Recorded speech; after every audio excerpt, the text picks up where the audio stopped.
Então, irmãos, graças a Deus por essa oportunidade. Hoje, né, a nossa lição é a lição de número 3 da classe de adultos. A lição que tem por título Jesus, o discípulo e a lei. Mais uma grande lição, não é, da nossa revista desse trimestre, baseada no Sermão do Monte. Estou aqui com a lição do meu lado, né? Ela está baseada aqui os valores do reino de Deus, a relevância do Sermão do Monte para a Igreja de Cristo, né? Nossa lição aqui desse trimestre. Então, hoje a lição de número 3, o tema é Jesus, o discípulo e a lei. Eu quero crer, irmãos, que a essa altura do campeonato, na lição de número 3, todos os professores já sabem o nome dos seus alunos, já conhecem os alunos, né? O semblante, já é capaz de identificar quem está indo e quem está faltando. E também os alunos já devem estar bem socializados, todos conhecendo todos pelo nome e motivando uns aos outros, e também o professor a estar na escola bíblica dominical, tá certo? Então, estude a lição também, anote as suas dúvidas, leve as suas dúvidas para o seu professor e participe da aula. Uma coisa muito triste para o professor é quando os alunos não participam. Dá a impressão, passa a sensação de que os alunos não estão gostando da lição ou que não estão assimilando o que está sendo falado. Agora, amados irmãos, nessa lição de hoje, o texto áureo está no Evangelho, segundo escreveu o evangelista Mateus, capítulo 5 e versículo 20, onde diz assim: porque vos digo que, se a vossa justiça não exceder a dos escribas e fariseus, de modo nenhum entrareis no reino dos céus. A verdade prática para essa lição diz: os seguidores de Jesus são chamados a viver a justiça do reino de Deus. Essa justiça, baseada na nova aliança em Cristo, nasce no interior do crente e reflete no exterior da vida. Né? A leitura bíblica em classe está no Evangelho segundo escreveu o evangelista Mateus, capítulo de número 5, dos versículos 17 ao versículo de número 20, onde diz assim: não cuideis que vim destruir a lei ou os profetas. Não vim abrogar, mas cumprir. Porque, na verdade, vos digo que, até que o céu e a terra passem, nem um jota, nem um tio se omitirá da lei, sem que tudo seja cumprido. Qualquer, pois, que violar um destes menores mandamentos e assim ensinar os homens, será chamado o menor no reino dos céus. Aquele, porém, que os cumprirá e ensinar, será chamado grande no reino dos céus. Porque vos digo que, se a vossa justiça não exceder a dos escribas e fariseus, de modo nenhum entrareis no reino dos céus. Glória a Deus, que leitura maravilhosa. E, irmãos, aqui já dá para traçar um panorama do que nós vamos encontrar na lição, né? Por exemplo, alguns termos nós vamos encontrar aqui, né? Por exemplo, o termo justiça. Lembre-se que essa justiça que a lição está falando é a justiça do reino, não é? Não é a nossa justiça secular, é a justiça do reino, conforme está escrita na palavra de Deus, prevista ali na palavra de Deus. Então, nós temos que tomar cuidado com essas observações aí. Jesus não veio destruir a lei aos profetas. Ele não veio abrogar, ele veio cumprir, tá certo? Então, aqui a lição, pela leitura, já daria para a gente ministrar a lição inteira. Os objetivos da lição são mostrar que Jesus cumpriu toda a lei, comparar a letra da lei com a verdade do Espírito, conceituar a justiça do reino de Deus. Aqui tem uma motivação. O que é justiça? Irmãos, é assim, ó, justiça é uma palavra que ela tem uma concepção filosófica. Pela filosofia, definir justiça, nós temos que analisar também tudo que os filósofos, os pensadores, né, eles falaram sobre a justiça. Então, não dá tempo a gente explorar filosoficamente, nem juridicamente, o conceito de justiça. Lembre-se que essa justiça que nós vamos tratar na lição também não adiantaria, né, irmãos? Eu ficar aqui filosofando sobre o que os sofistas acham, Sócrates, Platão, Aristóteles, não é? E tantos outros pensadores. Não adianta ficar aqui filosofando sobre isso, uma vez que não vai acrescentar muito em relação aos objetivos da lição. Na verdade, a justiça que nós abordamos na lição é a justiça bíblica, não é? É a justiça do reino. A Bíblia está falando, o que a Bíblia fala no Sermão do Monte, lembre-se que o Sermão do Monte é um ensinamento, é a doutrinação de Jesus Cristo acerca do reino de Deus. Então, essa justiça também não é a justiça secular, diz respeito à justiça do reino. Então, na perspectiva bíblica, a palavra justiça, ela tem tudo a ver com retidão, integridade e honestidade. Então, tem a ver com o nosso caráter, e o nosso caráter é moldado aos moldes da palavra de Deus. Então, o Sermão do Monte, ele nos convida, ele é um convite a todos nós, para que cultivemos a retidão, a integridade na nossa vida e a honestidade, para que verdadeiramente possamos, não é, viver a justiça do reino divino ou do reino de Deus. Como introdução, irmãos, nessa lição, o que nós vamos ver nessa lição? Nessa lição, eu vou mostrar um pouco para os irmãos a respeito da relação de Jesus com a lei, não é? E o que Jesus deseja dos seus discípulos. Nessa lição, irmãos, nós vamos chegar à conclusão, facilmente, que Jesus ele foi um cumpridor da lei. E como cumpridor da lei, ele cumpriu toda a lei. E aí, nós temos que destacar, não é, a diferença entre o que o autor chamou de letra da lei e o espírito. E também analisarmos algumas características acerca da justiça do reino de Deus. Em se tratando do Sermão do Monte, claramente nós percebemos, irmãos, que Jesus, ao proferir o Sermão do Monte, ele não profere algo contra a lei, tá certo? Ele, quando ensina o Sermão do Monte, ele demonstra agora, por meio de ensinamentos, que ele não destruiu a lei, nem o que os profetas ensinaram. Pelo contrário, ele tanto foi um cumpridor da lei, como ele aperfeiçoou a lei. O papel de Jesus aqui não é destruir, é aperfeiçoar, tá certo? A lei que tratava de pontos simplesmente exteriores, apesar de apontar para Cristo, mas agora Cristo trata da formação do caráter, ou seja, ele vai um nível acima da lei, tá certo? Então, como seguidores de Jesus, a nossa justiça ela deve ir além também do que se observa na vida dos escribas e dos fariseus, que eu vou falar também quem são, revisar, na verdade, que o aluno da escola dominical já sabe, mas eu vou revisar para os irmãos quem foram os escribas e quem foram os fariseus. Então, vamos ver um pouco do relacionamento de Jesus e os seus discípulos, não é, com a lei do Antigo Testamento. Vamos ver também que o nosso Salvador não veio destruir a lei, ele veio cumpri-la na integridade.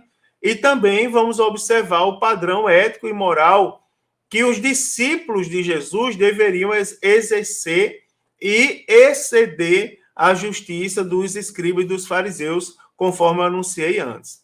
Primeiro ponto da lição é: Jesus, ele foi um cumpridor de toda a lei. Jesus cumpriu toda a lei, indiscutivelmente, Jesus cumpriu toda a lei.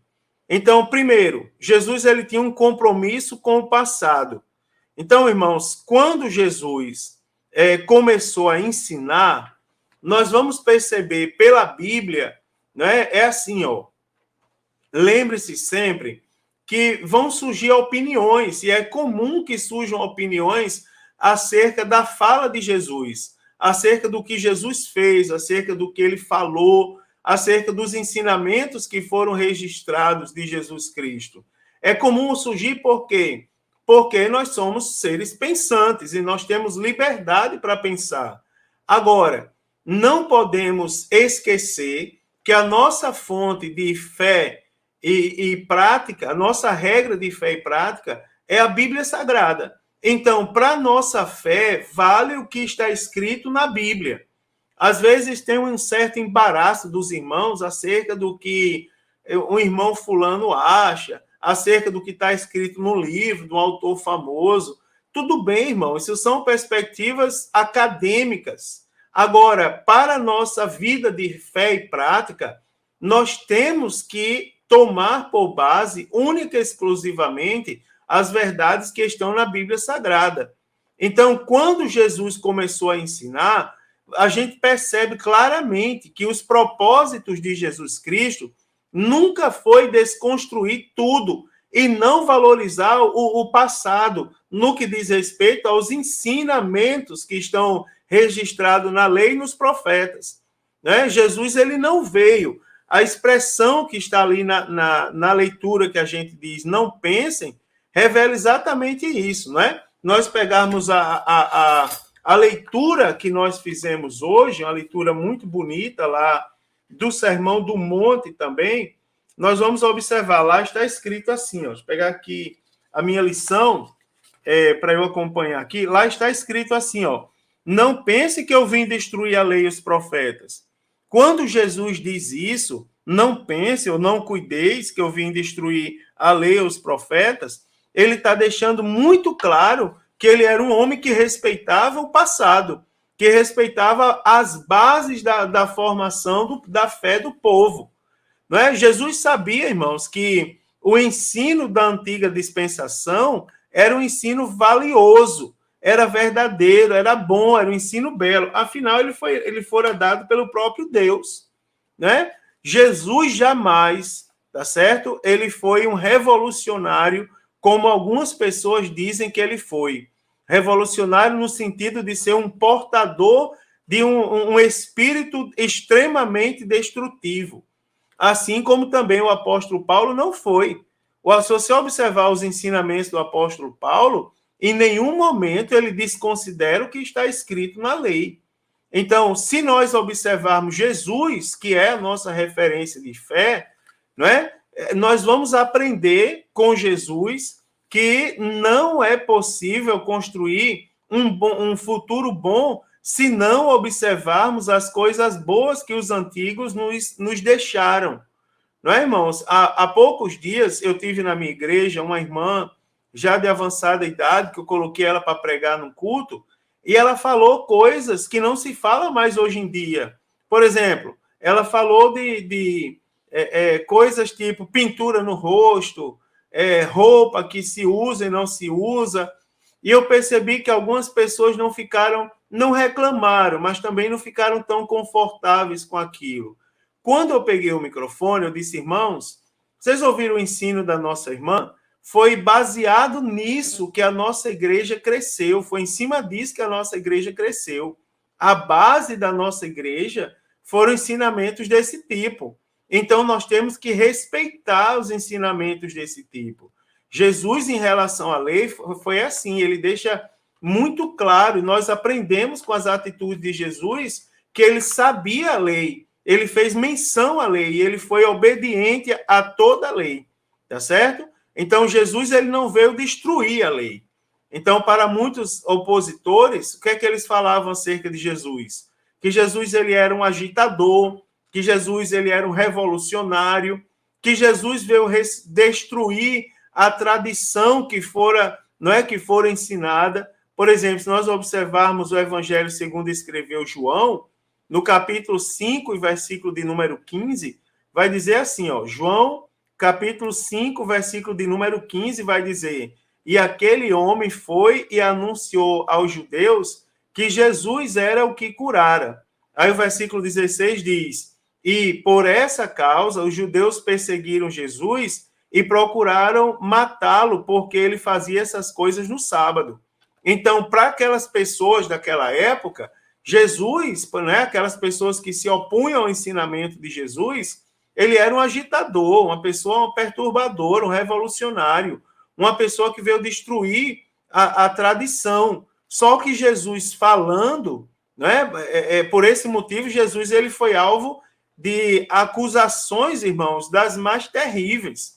Por exemplo, Mateus, capítulo 26, Evangelho segundo escreveu Mateus, capítulo de número 26, versículo a partir do versículo 59, diz assim, 59 ao 61, diz, ora, os príncipes dos sacerdotes e os anciãos e todo o conselho buscavam, preste bem atenção, falso testemunho contra Jesus, para prenderem e para poderem dar-lhe a morte, e não achavam, apesar de se apresentarem muitas testemunhas falsas. Mas, por fim, chegaram duas e disseram, este disse, eu posso derrubar o templo de Deus e reedificá-lo em 3 dias. Então, você vai perceber, né, irmãos, claramente, que Jesus ele foi alvo de acusações terríveis. Agora, os evangelhos, não é, que são a base para a nossa fé, eles deixam muito claro que Jesus, na verdade, ensinou sobre a justiça conforme o que Moisés, a lei e os profetas ensinaram.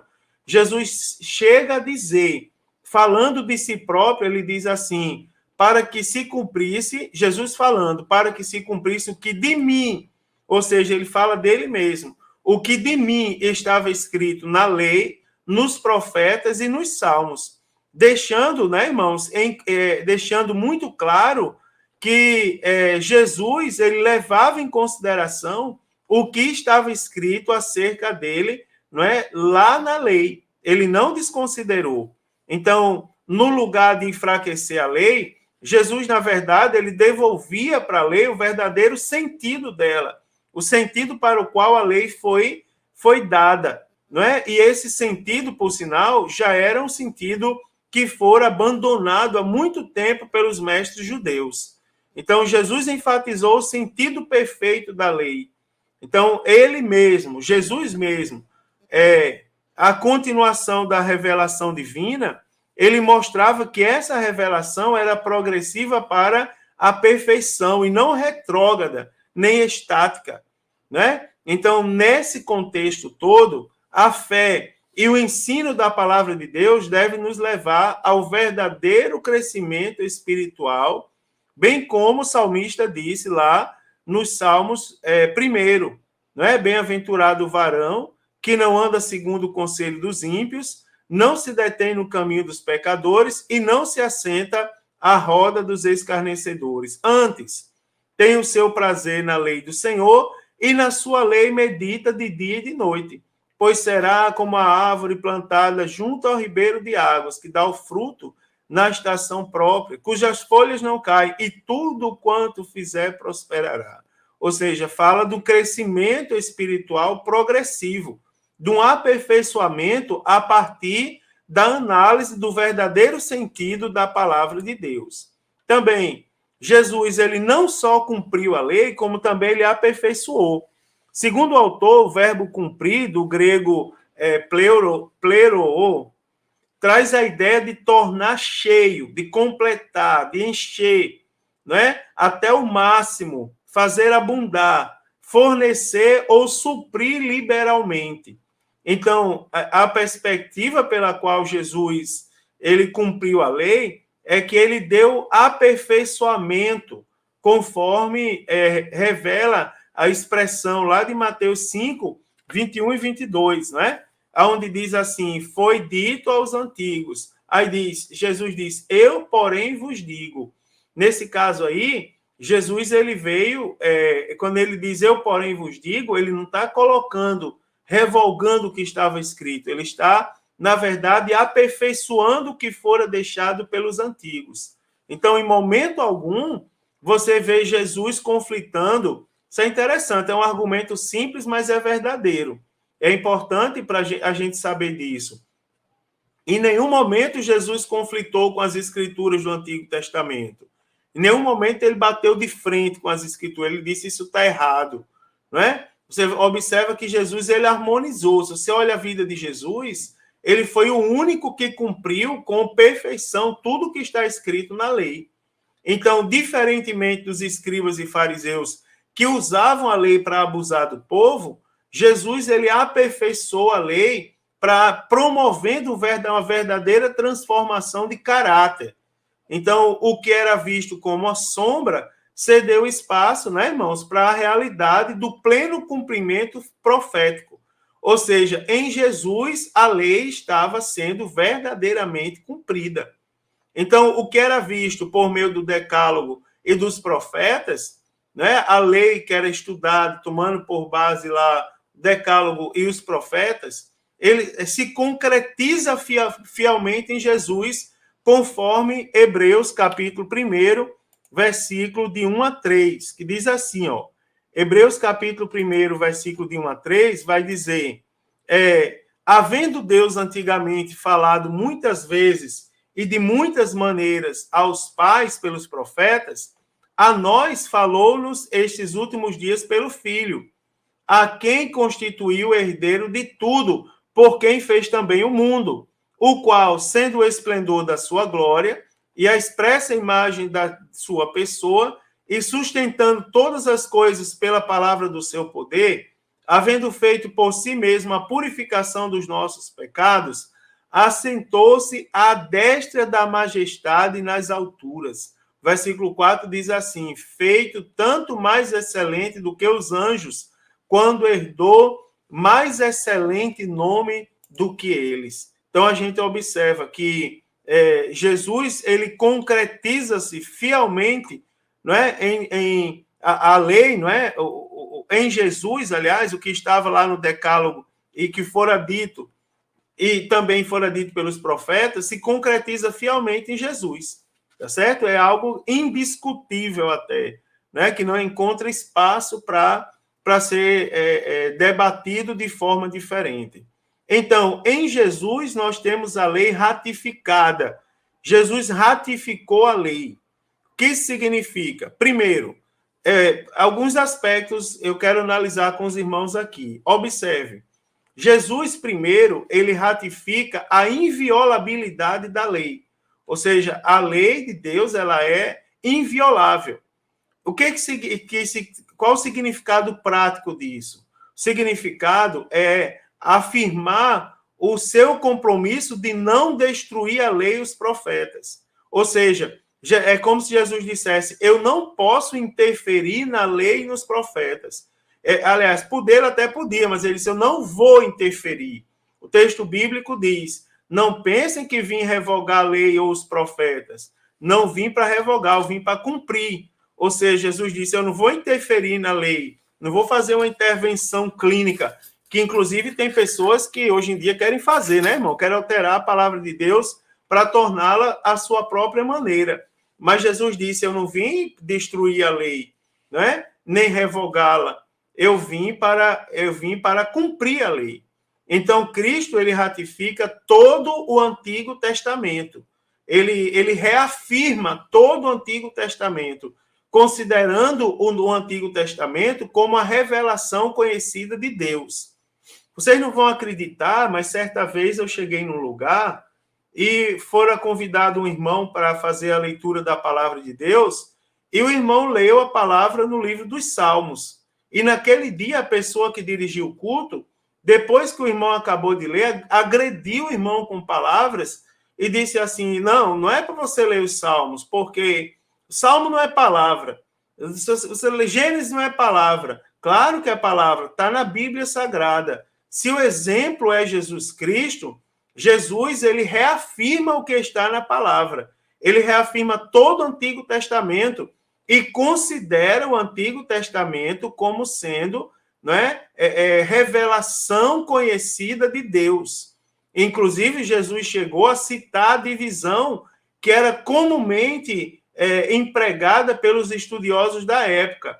Não é? A famosa colocação do Evangelho segundo escreveu Lucas, capítulo 24 e versículo de número 44, onde Jesus diz assim, ó, e disse-lhes, são estas as palavras que vos disse, estando ainda convosco. Aí quais são as palavras? 2 pontos, né? Aí diz, convinha que se cumprisse tudo o que de mim estava escrito na lei de Moisés, nos profetas e nos salmos. Ou seja, Jesus ratificando, não é? Jesus considerando a palavra como sendo revelação de Deus. Então, sobre esse aspecto, o Antigo Testamento ele introduziu no mundo o projeto de Deus em Cristo, né? Um projeto que se realizou no Novo Testamento mediante a proclamação da chegada do reino de Deus. Thaisa está participando aqui dizendo: Jesus agiu como filho excelente, obedeceu ao Pai ao ponto de não revogar, mas cumprir e reafirmar seus preceitos. Inclusive, ela diz, por isso, em Mateus 3,17, é relatado o que Deus falou a seu respeito, não é? Só lembrando aos irmãos aí, Mateus capítulo 3, versículo 17, diz assim, ó: e eis que uma voz do céu dizia, né, logo após o batismo de Jesus: esse é meu filho amado, em quem eu me comprazo. Ou seja, meu filho amado em quem tenho prazer, não é? Então, por ser um filho excelente, ele obedeceu ao Pai a ponto de não revogar, mas de cumprir. Muito bem colocado, Thaisa. Você podia estar dando essa aula para a gente aqui, não é? Então, sobre esse aspecto, Jesus, o Antigo Testamento, ele introduz, só para concluir mais uma vez, no mundo, o projeto de Deus em Cristo, que se realizou no Novo Testamento, não é? Mediante a proclamação da chegada do reino de Deus. Também, irmãos, Jesus ele ratificou a lei moral, né? Jesus ele ratificou a inviolabilidade da lei, ou seja, ele não interferiu na lei, não modificou a lei.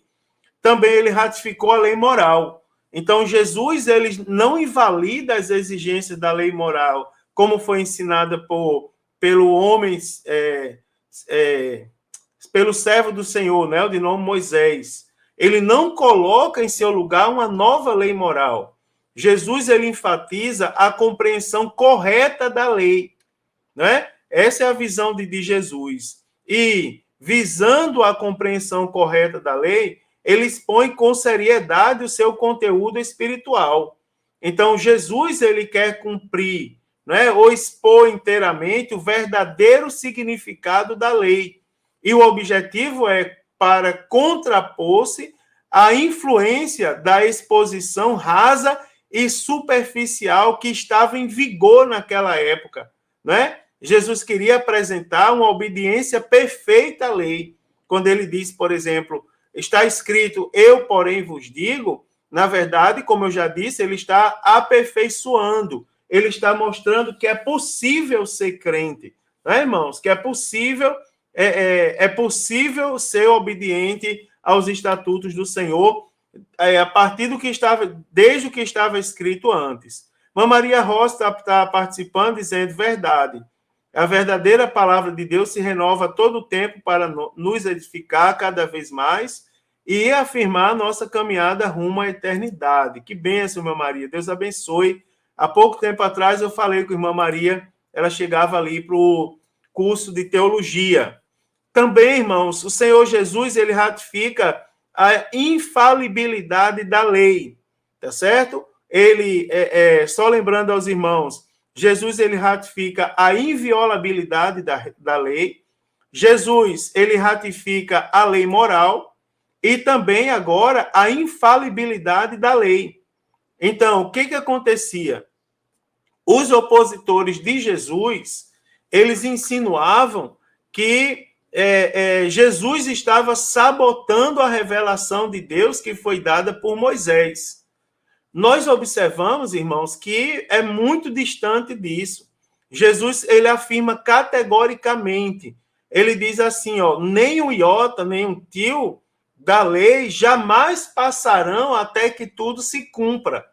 Ou seja, Jesus não estava sabotando a lei de Moisés. Ele estava deixando bem claro, tudo vai se cumprir. Ou seja, a palavra de Deus, ela é inerrante e infalível.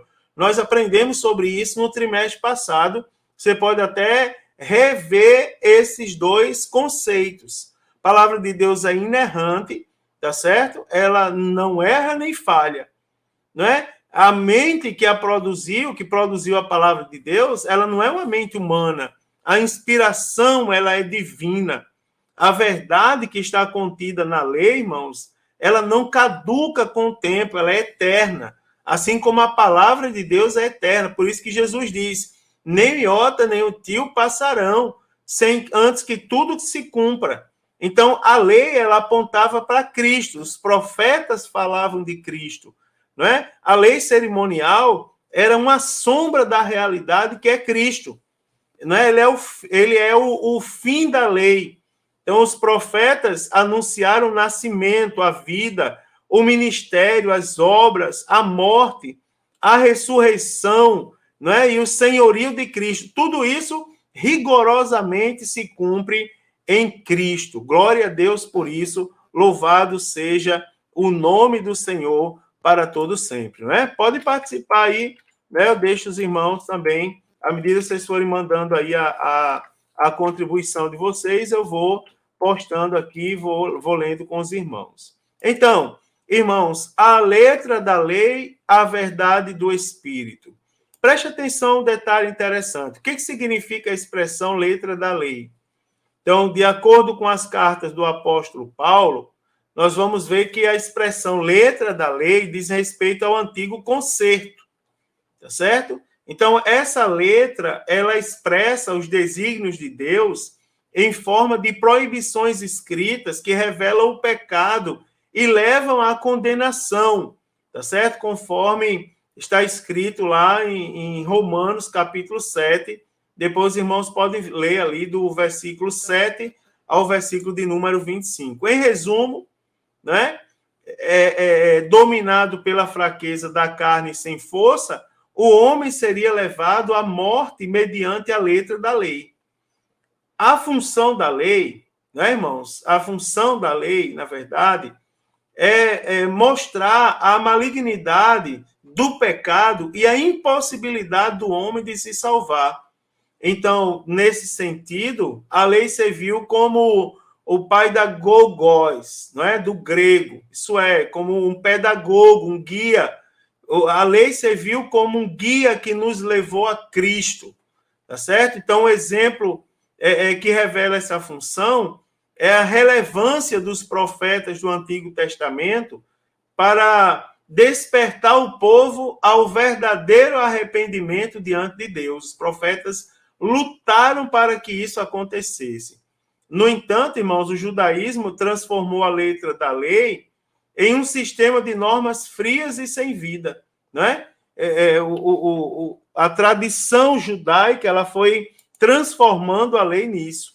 Então, teologicamente, para os judeus, a lei ela apresentava sua completude por meio de uma tríplice divisão: moral, cerimonial e judicial. A lei moral, ela envolve os 10 mandamentos, não é? A cerimonial refere-se à adoração do povo a Deus no tabernáculo e, posteriormente, no templo. A lei judicial tem a ver com as diversas responsabilidades civis, né? Tanto das pessoas como da sociedade. Então, pelo sistema da antiga lei, havia um falso entendimento de que o homem poderia viver de maneira justa segundo seu próprio mérito e que, por isso, seria possível salvar-se. Só que o apóstolo Paulo refutou sabiamente esse entendimento. Lá em Gálatas 2,16, na carta do apóstolo Paulo à região da Galácia, capítulo 2, versículo 16, está escrito assim, ó: sabendo que o homem não é justificado pelas obras da lei, mas pela fé em Jesus Cristo, temos também crido em Jesus Cristo, para sermos justificados pela fé de Cristo e não pelas obras da lei. Porquanto, pelas obras da lei, nenhuma carne será justificada. Então, o apóstolo Paulo é muito sábio. Lá em Tito, capítulo 3 e versículo de número 15, está escrito assim, ó. Está escrito: saúdam-te todos os que estão comigo. Saúda tu que amam na fé. E ele diz: a graça seja com todos vós. Amém. Não é? Então, em suas cartas, o apóstolo Paulo ele deixa bem claro que o Senhor Jesus cumpriu toda a lei e que, por isso, ele pôs fim ao sistema de lei mosaico, né? De modo que Jesus oferece um novo e vivo caminho para se chegar a Deus. Só lembrando que esse novo e vivo caminho não significa dizer que ele revogou, não é? Apesar de ser o novo caminho é trazer de volta o verdadeiro sentido da lei, não é? Então houve uma nova aliança que concede agora salvação. Se a lei não justificava pecado, agora em Cristo nós temos o nosso pecado justificado, nossa vida justificada diante de Deus. E também, né, em Cristo nós temos verdadeiramente paz. A lei é a verdade do Espírito. Presta atenção a um detalhe, irmãos. O nosso Senhor, Jesus, ele cumpriu todo o Antigo Testamento. Jesus, obedecendo perfeitamente à lei, né, sendo obediente à lei, cumprindo os tipos, sombras, símbolos e profecias, nisso ele cumpre todo o Antigo Testamento. E a causa dessa realidade perfeita é a morte substitutiva de Jesus. E por esse motivo, hoje, né, os cristãos são declarados justos pelo mérito da obra de Cristo. Em conformidade, irmãos, com esse evento salvífico, o apóstolo Paulo ele diz que a letra mata, mas o Espírito vivifica. Isso nos traz o sentido que o novo concerto, irmãos, ele revelou-se na presença de Jesus Cristo, ou seja, ele gera vida, e não mais na letra pesada da lei, que gera morte, na verdade. De um código exterior de normas, né? Agora nós temos revelado um código interior e dinamizado na vida pelo Espírito. O que antes era exterior pela lei, agora é interior através da obra do Espírito. Né? De palavras que antes eram registradas em tábuas, agora nós temos que Jesus anunciando palavras que fiquem cravadas no coração. Então, o Espírito Santo traz vida em Cristo e grava a vontade de Deus claramente em nossa consciência e em nosso coração, apresentando-nos o verdadeiro sentido do reino. E qual o propósito da lei para os discípulos de Cristo? Olhem, como vimos, né, até agora, Jesus ele cumpriu toda a lei. Então, nesse sentido, né, levando em consideração que Jesus ele foi um cumpridor perfeito de toda a lei, cabe perguntar, irmãos, a propósito da lei para os cristãos, né, o apóstolo Paulo responde essa questão mostrando que a lei é santa. Né? Romanos 7 e 12, o apóstolo Paulo diz assim, Romanos capítulo 7, versículo 12, está escrito: assim a lei é santa e o mandamento santo, justo e bom. Tá certo? Então, a lei é santa e se cumpre, está estabelecida, né? Conforme Romanos 3:31, e se cumpre no amor. Tá certo? Deixa eu ver aqui um negócio. Ah, tá. Se cumpre no amor. E opera atualmente por meio do Espírito Santo, que dinamiza a vida interior do cristão. Então, é Jesus Cristo quem impacta, né? É Jesus Cristo quem aperfeiçoa. E é por meio do Espírito Santo, né, que é implantado no interior do crente o verdadeiro sentido da lei. Agora nós não temos mais tábuas para observar. Agora nós temos Jesus Cristo para observar. E Jesus Cristo, ele crava a consciência da lei em nosso coração verdadeiramente. Amados irmãos, o relacionamento dos judeus com a lei. Preste bem atenção que esse ponto ele é interessante para a gente entender algumas coisas. Primeiro vem a palavra fariseus, né? Essa palavra aí, ó, o relacionamento, já que a gente vai falar dos judeus, primeiro dos fariseus. Como era o relacionamento dos fariseus com a lei? A gente fala um pouquinho deles só para a gente entender por que a nossa justiça deve exceder a deles. Então, isso é revisão, que já foi visto na escola dominical também em outro momento, Então, a palavra fariseu provém do grego, não é? Farisaios, vem do adjetivo aramaico, que significa separado, ela provém do grego, que significa separado e dividido. Então, talvez, irmãos, os inimigos dos fariseus tenham dado esse nome porque os fariseus eles tinham por característica se separarem do povo, temendo a imundícia do povo. Então, eles gostavam de se chamar de aberim, né? Ou companheiros, ou quedocim, santos.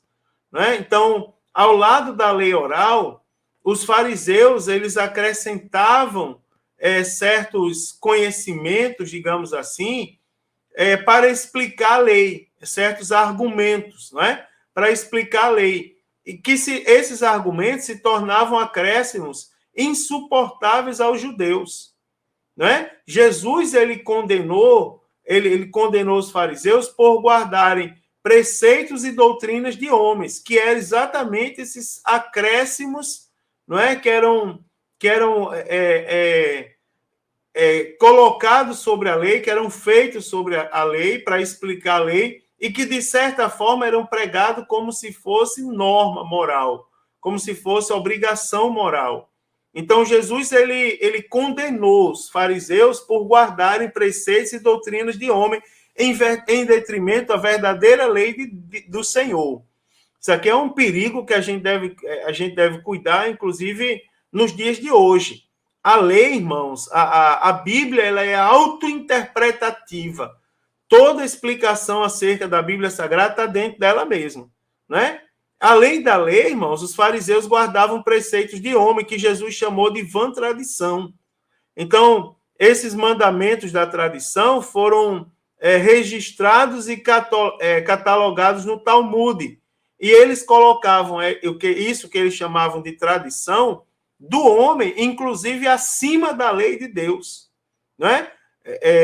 Esses fariseus, pois Jesus ele cita que a nossa justiça deve exceder a deles, porque a dos fariseus está pautada em ensinamentos, em verdade, meramente humanas, no eu acho, não é? E a de Deus está pautada na palavra. Então, além dos fariseus, tinha os saduceus. Os saduceus eram uma seita menor, não é? De sacerdotes ricos e de influência, que antes de Cristo ganhou domínio sobre o sacerdócio. Então, os saduceus não eram propriamente uma seita, nem um partido político, e nem uma escola de filosofia. Eles tinham características de todos três. Eles eram um pouco de seita, um pouco de partido político e um pouco de filosofia. Né? Surpreendentemente, os saduceus eles eram considerados conservadores no que diz respeito às doutrinas antigas e consideravam o templo, não é, e seu sistema sacrificial como supremos. Os fariseus, eles se opunham, aliás, os saduceus se opunham aos fariseus, e o principal ponto de divisão era justamente o entendimento que eles tinham acerca da lei. Os dois partidos, né, os dois grupos, tanto fariseus como saduceus, eles reconheciam a supremacia da Torá, da lei, mas os saduceus só aceitavam a lei escrita, enquanto os fariseus, eles obedeciam ao conjunto de tradições junto com a lei escrita. Né? Os fariseus acrescentavam ali as interpretações e os argumentos que eram apresentados como suposta interpretação da lei. E Jesus Cristo, como é que Jesus Cristo via a lei? Então, Jesus ele responde à objeção de que ele tivesse menosprezando o Antigo Testamento, não é? Com a negação de que de qualquer esforço no sentido de anular ou revogar a lei. Jesus diz categoricamente: eu vim cumprir, eu vim para cumprir. Então, Jesus ele foi o cumpridor da lei. Ele obedeceu a lei perfeitamente, ele cumpriu seus tipos e profecias, não é? E pagando um preço total da lei como substituto dos pecadores. Então, você vê, Jesus ele se apresenta como o Cordeiro da parte de Deus. e se ofereceu como sacrifício para tirar, em definitivo, o pecado que a lei não tirava. Então, nós podemos acrescentar que a lei foi cumprida totalmente. E, além disso, Jesus valorizou os ensinos morais aplicados, irmãos, no coração dos homens, e não apenas na parte exterior dos homens, né? No reino de Deus, como deve ser a justiça do reino de Deus. Primeiro, quem é grande no reino de Deus? Lá no capítulo 5, versículos 18 e 19, conforme está escrito na leitura que nós fizemos hoje, né? Na leitura da palavra de Deus hoje, está dizendo assim: em verdade vos digo que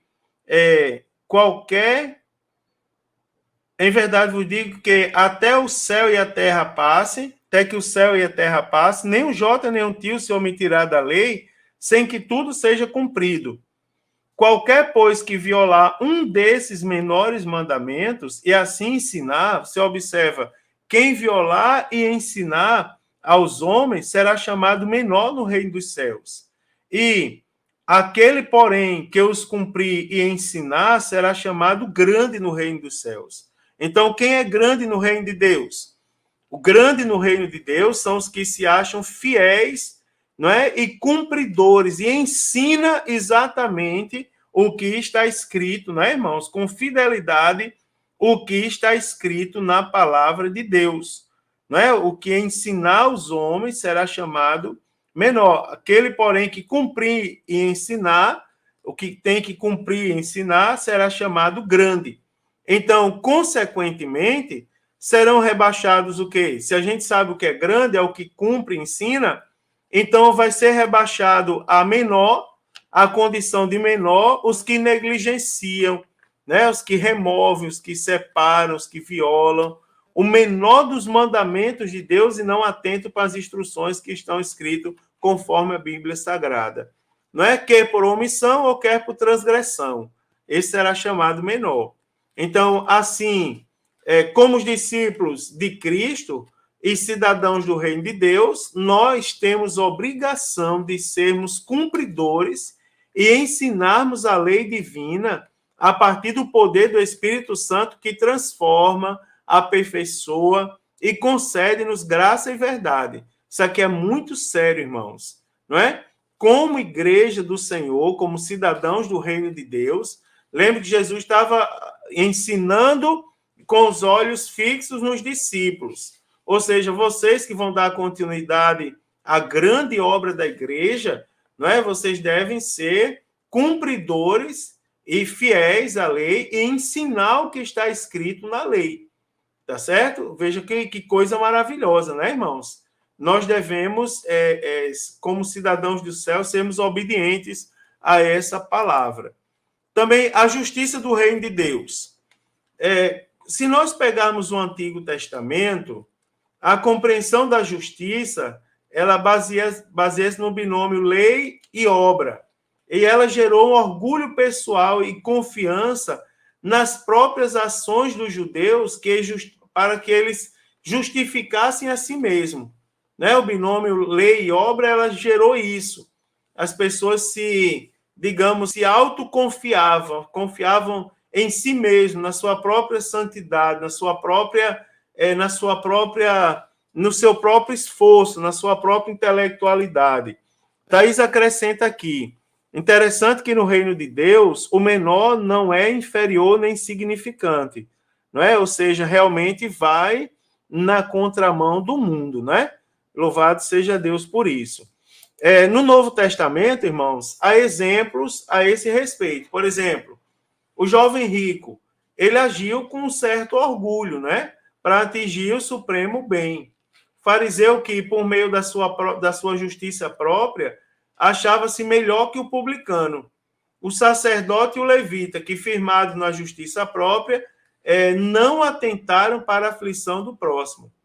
Jesus Cristo, porém, ele ensina a seus discípulos que a nova justiça, a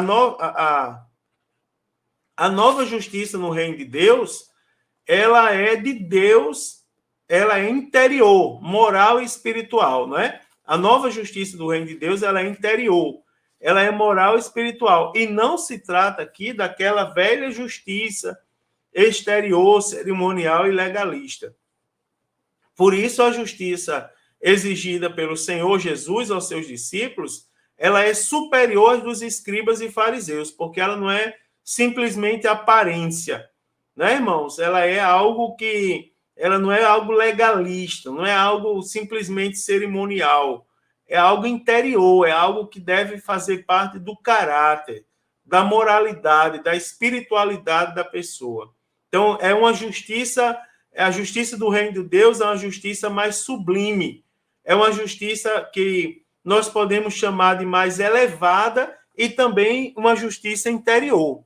E essa justiça, ela só pode ser obtida, não é, por meio da fé, tá certo? Ela só pode ser obtida por meio da fé. E ela nos permite viver de maneira justa e piedosa. E assim, né, perseverando numa vida desse tipo, nós poderemos entrar verdadeiramente no reino de Deus.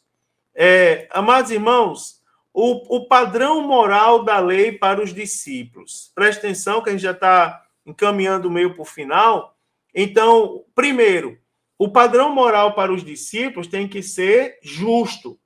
Você observa que Jesus chama seus discípulos, chama a atenção dos seus discípulos para um tipo e qualidade de justiça que é diferente da dos escribas e fariseus. Mateus 5,20 diz, porque vos digo que, se a vossa justiça não excede a dos escribas e fariseus, de maneira nenhuma entrareis no reino de Deus. Ou seja, se for algo simplesmente superficial, cerimonialista, né? Algo simplesmente para ser visto e não tem uma transformação, não é algo que está no coração. Quando eu estudava essa lição, eu lembrei de uma fala de um pastor sábio que ele diz assim, um pastor muito sábio que ele diz, se nós entendermos o que é ser crente verdadeiramente, no dia que nós entendermos, nós vamos ver que é algo sublime, né, irmãos? Que é algo muito sublime. Então, Jesus, ele chama atenção nesse sentido, que o padrão moral para os discípulos tem que ser justo, não é? Os fariseus, eles se orgulham de uma obediência exterior e muitos regulamentos extrabíblicos, não é? Mas o coração deles ainda é um coração que se apresenta cheio de impureza. A justiça do reino, ela trabalha de dentro para fora. É algo que transforma do interior para o exterior.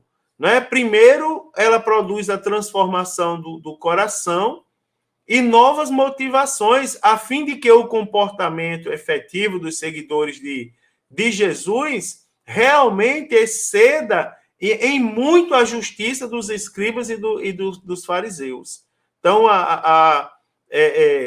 o reino, né, a justiça do reino, ela trabalha dessa maneira, para que o comportamento ele exceda verdadeiramente, né? Tem que ter essência.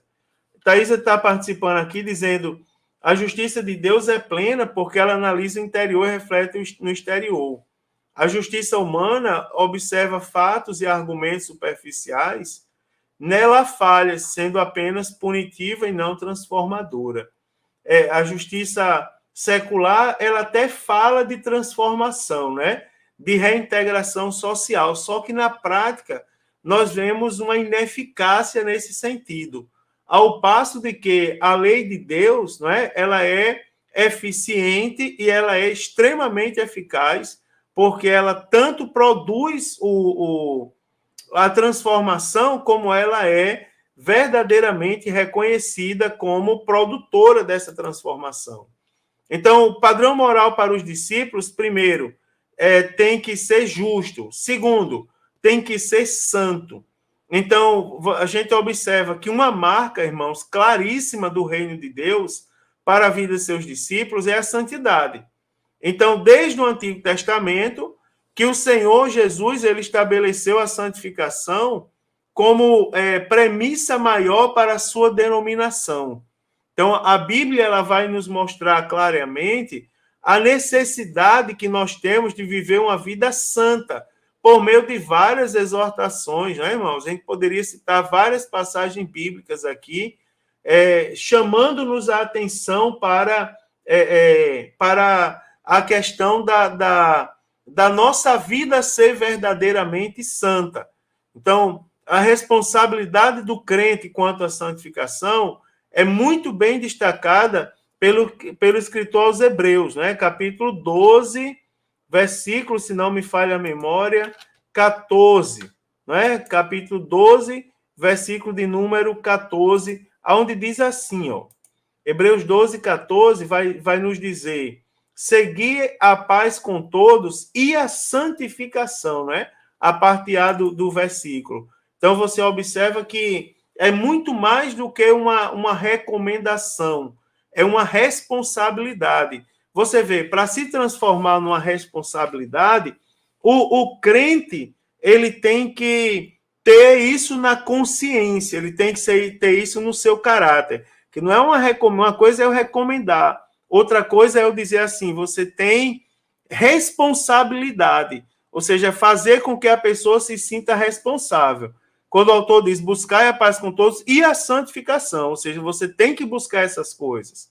Então, a necessidade de uma vida santa, ela é muito vista, né? Quando ele, na segunda parte do versículo, ele diz, sem a qual ninguém verá ao Senhor. Ou seja, primeiro vem a responsabilidade, segundo a necessidade. Você tem que buscar a santificação, porque sem ela você não vai ver o Senhor. Pronto. Então, a vontade de Deus, ela tem sido sempre que seus filhos reflitam, não é, o seu caráter em si mesmo. Então, essa é a vontade de Deus para com todos nós, tá certo? Também o padrão moral da lei para os discípulos, ele foi ampliado. Presta atenção isso aqui, como é interessante, irmãos. É interessante a gente assinalar, não é? A gente destacar aqui, que no Novo Testamento, os padrões éticos, morais, eles são ampliados por Jesus Cristo. Né? Jesus, ele não revoga a lei, ele não coloca para trás. Pelo contrário, quem é seguidor de Cristo tem sempre uma responsabilidade a mais. Uma vez eu ouvi uma pessoa dizer, quem é seguidor de Jesus Cristo, ele tem que ser mais crente ainda. Seria algo desse tipo.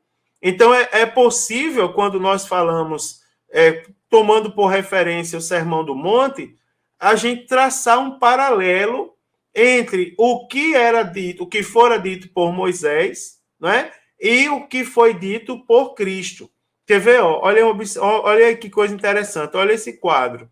Por exemplo, o que estava escrito no Pentateuco? Lá no Pentateuco estava escrito assim, ó, os homicidas seriam punidos. No Sermão da Montanha, aqueles que tão somente se irritarem sem causa contra o irmão será réu de juízo. Então você vê, no Pentateuco falava que o homicida fala de quem cometeu o homicídio, não é de quem matou. Aí Jesus vai além, ele vai à raiz. Por exemplo, para você cometer um homicídio, você tem que se irritar. Primeiro para você matar, você mata, não mata sem causa, você mata porque se alimentou um sentimento ruim no coração. Aí ele diz, aquele que tão somente se irritar sem causa contra o irmão será réu de juízo. Pronto, ele vai na origem, ou seja, ele vai além da lei, né? Os que praticassem adultério seriam punidos. Jesus, ele diz, aqueles que tão somente desejarem o próximo já cometeram adultério. Ou seja, a lei fala do ato, ou seja, cometeu, o que praticou.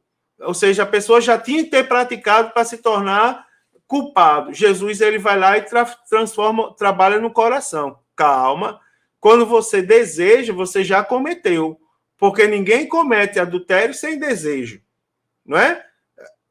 O que a lei falava? Olho por olho, dente por dente. O que Jesus fala?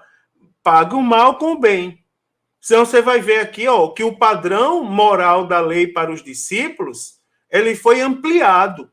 A visão de Jesus vai além da lei. Então, para amar o amigo, a lei fala para amar o amigo e aborrecer o inimigo. Aí Jesus, porém, diz assim, amar os amigos e bendizer os maledicentes. Não é fazer o bem aos odiendos e fazer o bem aos maus e perseguidores. Você vai ver claramente, Jesus ele vai além, ele amplia a visão da lei, tá certo? Ele toma um espaço maior.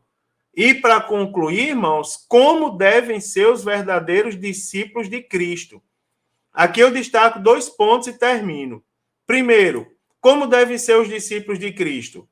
Os discípulos fiéis, eles se caracterizam por algumas qualidades. Quais são elas? Vou destacar aqui 6 qualidades. Primeiro, permanecer na palavra de Jesus, né? Os discípulos fiéis. Então, como devem ser os verdadeiros discípulos de Jesus? Primeiro, eles devem permanecer na palavra de Jesus. Segundo, eles devem demonstrar fé inabalável e lealdade a Jesus, a ele mesmo, né? A Jesus Cristo. Ter amor uns pelos outros, andar na luz, produzir frutos e prestar serviço humilde uns aos outros. Perceba que o discipulado exige também obediência. Veja só, irmão, 2 características do verdadeiro discípulo. Primeiro, isso aqui é muito interessante.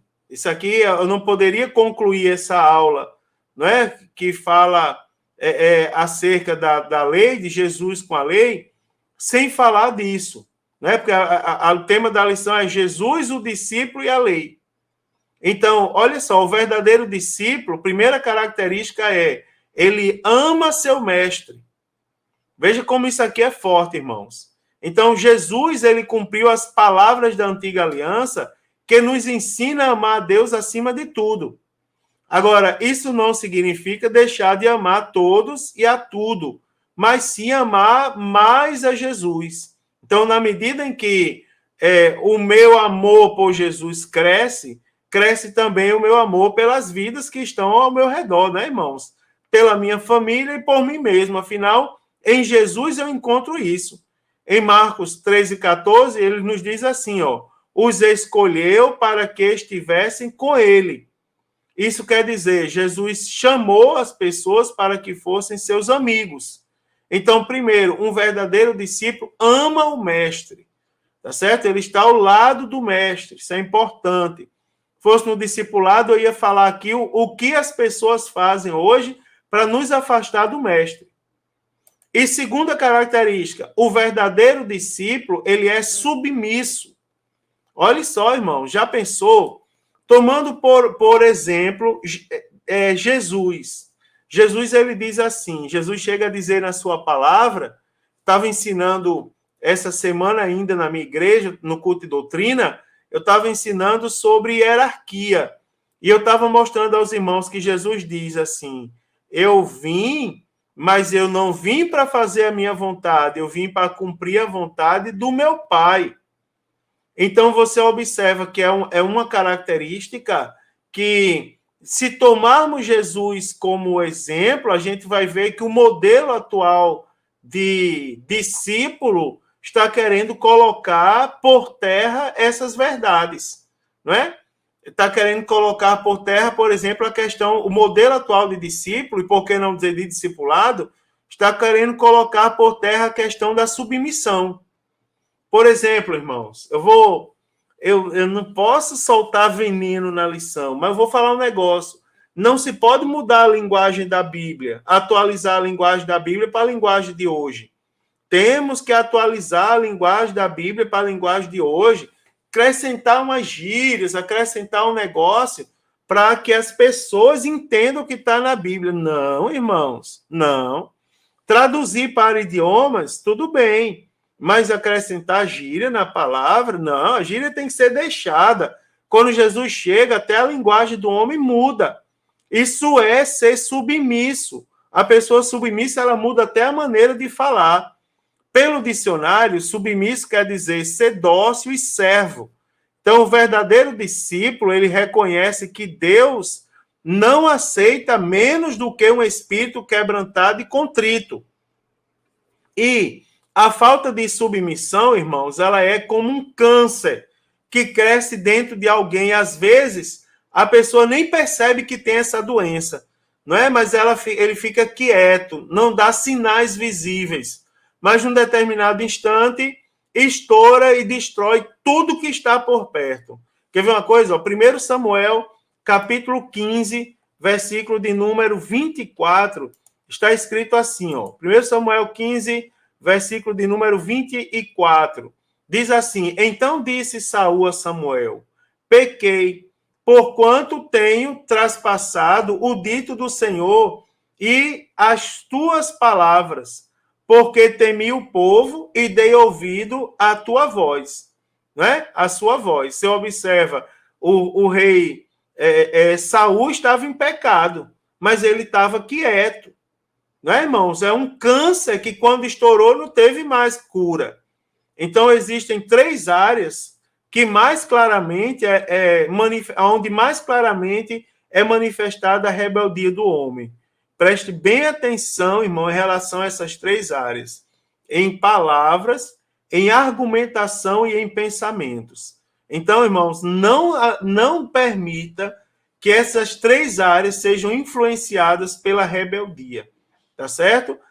O melhor caminho ainda é obedecer. Eu terminei o culto de doutrina passado dizendo assim: seja servo. Melhor caminho é ser servo. Melhor caminho é obedecer. Melhor caminho é ser submisso. Né, irmãos? E se nós temos que ser submisso. O verdadeiro discípulo, ele é submisso.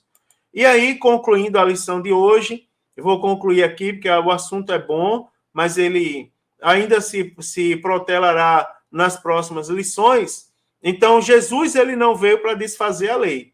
Né? Quando o irmão Luciene perguntar lá no final o que vocês aprenderam na lição de hoje, vocês vão dizer: Jesus não veio para desfazer a lei, ele viveu como legalista, ou seja, ele cumpriu a lei. Tá certo? Porém, Jesus, ele soube conservar o que havia de bom na antiga lei, dando-lhe uma nova dinâmica de vida. Ele foi além, trabalhou a transformação do coração, tratou a origem do problema, a raiz, né, irmãos, do problema. Então, o nosso Senhor e Salvador Jesus Cristo, ele deseja que nossas vidas sejam elevadas espiritualmente, semelhantes ao caráter e conduta dele. Isso é indiscutível. Deixando de lado toda a frieza espiritual, não é, irmãos? E aquecidos pelo Espírito Santo, abraçando o verdadeiro evangelho do Senhor Jesus Cristo. Também aprendemos que os fariseus, os saduceus e escribas relacionavam-se com a lei de Deus de modo legalista. Além disso, eles acrescentavam muitos preceitos humanos, o que é um perigo, que a gente tem que ter cuidado, inclusive, para não sermos influenciados por isso hoje. E o Senhor Jesus, por sua vez, ele cumpriu a lei e ressaltou o principal moral, não é? A principal moral e santo da lei que deve nortear a vida de todo cristão verdadeiramente salvo em seu nome. Que lição maravilhosa, irmãos. Que amplitude esse assunto traz, não é? Para a nossa reflexão. Então, leiam mais um pouco a lição, faça suas anotações, assista de novo essa pré-aula, não é? E faça suas colocações, veja o ponto que não ficou muito claro, tire dúvida com seu professor, contribua com a aula, motive os demais irmãos a estarem na escola dominical, e é uma bênção de Deus. Que Deus abençoe a sua aula, não falta a escola no domingo, não é? Se Jesus não voltar a próxima semana, eu estarei aqui para comentar, gravar, né, a pré-aula da lição de número 4 com os irmãos. Pai do Senhor, uma excelente aula a todos, em nome de Jesus.